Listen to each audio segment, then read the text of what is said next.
प्रियात्मन, हम सदा ही अपात्र होते हैं।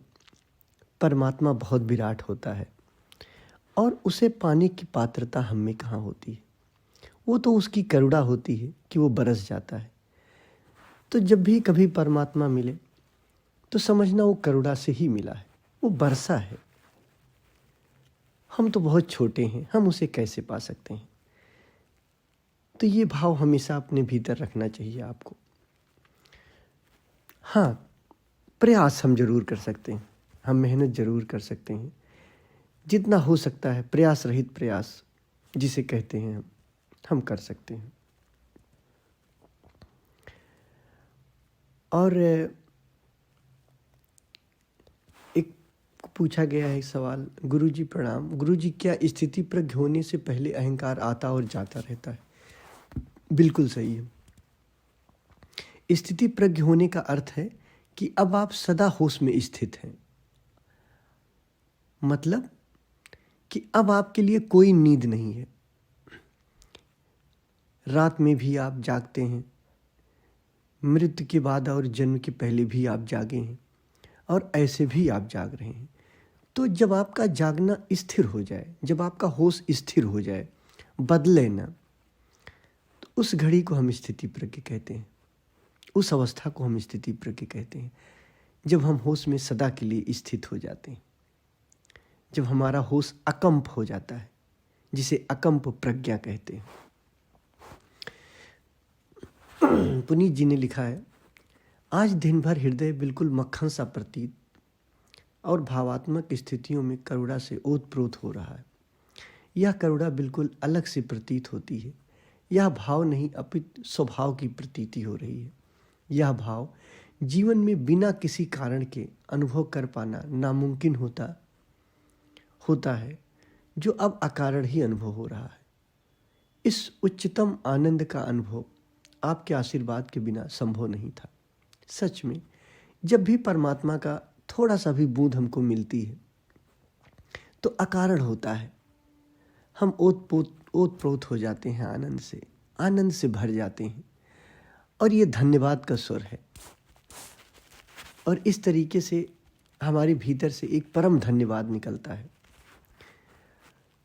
क्योंकि अभी तक तो हमने जाना है, हमें सुख मिलता है तो हम कारण खोजते हैं, आनंद मिलता है तो हम कारण खोजते हैं। पर जब हम अकारण ही आनंदित होते हैं, अकारण ही खुश होते हैं, तो हमारे लिए बहुत बड़ी बात होती है।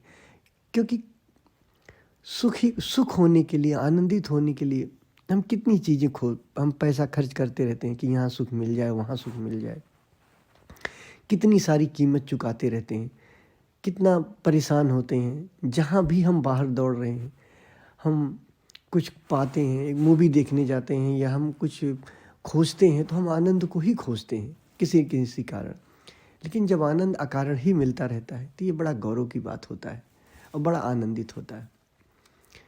और अकारण आनंद होना तुम्हारा स्वभाव है, अच्छा है, शुभ है।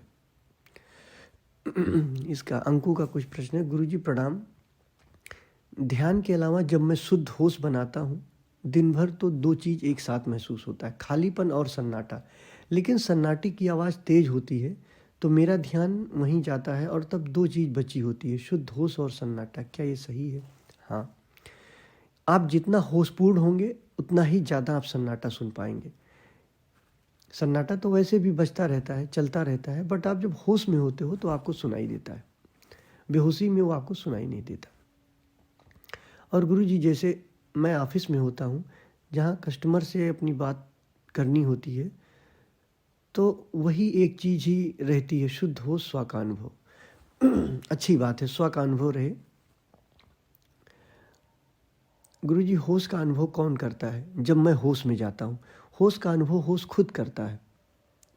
आप होश हो ना, देखो, होश सुरती, चाहे होश कह लो, चाहे सुरति कह लो, चाहे कॉन्शियसनेस कह लो, चाहे चेतना कह लो, ये सब एक ही नाम है, पर्यायवाची शब्द हैं, एक ही चीज़, अलग अलग नाम दिया जा रहा है। तो होश का अनुभव होश ही करता है। अब होश को अपना अनुभव करने के लिए किसी इंद्रिय की ज़रूरत नहीं होती है, बिना इंद्रियों के भी वो अपना अनुभव कर सकता है। फिर आपने लिखा, गुरुजी होश का अनुभव कौन करवाता है? जब मैं होश में होता हूँ तो होश ही करता है। चलते फिरते होश का अनुभव करता हूँ तो सांस धीमी हो जाती, ऐसा क्यों होता है? हाँ, हमेशा ये ध्यान रखना, जब भी आप होश में होगे या आप विचार में होगे, तो जब आप होश में होगे यानी कि विचार की स्थिति जब कम होगी, विचार धीमी होगी, तो हमेशा आप ये जान लो सांस की स्थिति धीमी हो जाएगी, सांस कम हो जाएगी। मतलब विचार के कम होने से, विचार जैसे जैसे कम होता है, सांस भी वैसे वैसे कम होती चली जाती है।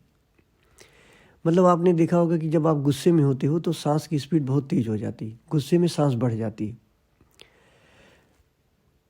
हर भाव दशा में सांस की स्पीड अलग अलग होती है।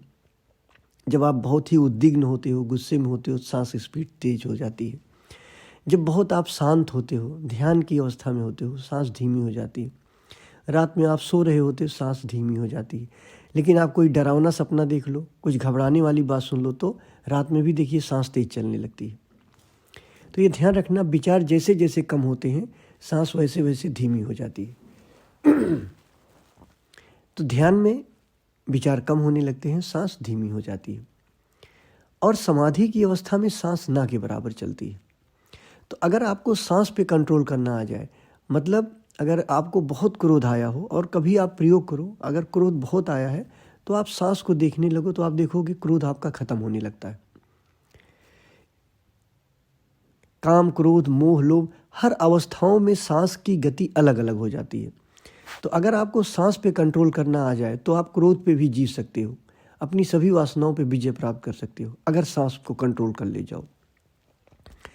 जब भी आपको क्रोध आए, आप सांस को देखने लगो। आप जब सांस को देखने लगोगे, क्रोध चला जाएगा। मतलब क्रोध और सांस, क्रोध में सांस बढ़ जाएगी और क्रोध गया, इधर सांस धीमी हुई। तो इससे भी कंट्रोल कर सकते हो। क्रोध आया है तो अगर उल्टा भी प्रयोग करो, क्रोध आया और सांस को देखने लगो, यानी सांस की गति धीमी कर लो, तब भी क्रोध चला जाएगा। आप करके देखना कभी। तो मेरे ख्याल से आप मेरी बात समझ पाए होंगे। धन्यवाद।